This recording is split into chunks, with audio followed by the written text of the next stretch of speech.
Kidnapping her 2 sons and sailing to Cuba with her husband is speaking to 8 on your side. Chip Osowski sat down with Sharon Hacken to ask why she did it. It's an interview you'll only see on 8.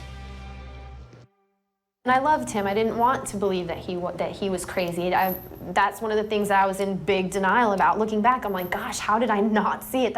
From a Jailhouse interview room, Sharon Hacken told all on her relationship with Joshua. At first, it was storybook. As far as what he was like, he was great back then. I didn't, to be honest with you, I didn't really notice in hindsight anything to do with what we saw yesterday, the delusions and the mental illness. I have many memories of interactions, abuses, and experiments performed on me by members of the CIA, renegade Freemasons, the Illuminati, and Satanists.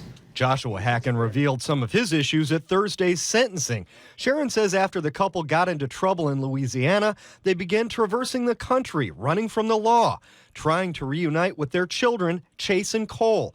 On several occasions, she says Joshua was willing to resort to violence. One day, he came to me and he said, "We're going back to Tampa. Your parents have the kids by now. We're going back, we're killing your parents, and we're grabbing the kids, and that's what we're gonna do." And again, he was saying things like he did in Louisiana, "If you get in my way, I'll kill you. I'll do it with or without you." Sharon convinced Joshua not to harm her parents, but they did kidnap the children and sailed on to Cuba, where authorities caught up with them and took them into custody.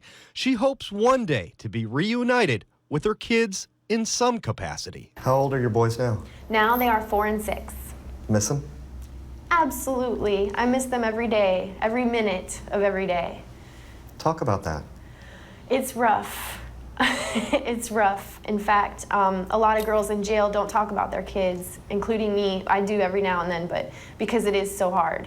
We all know you don't talk about kids because it's the one thing that'll make you lose your mind.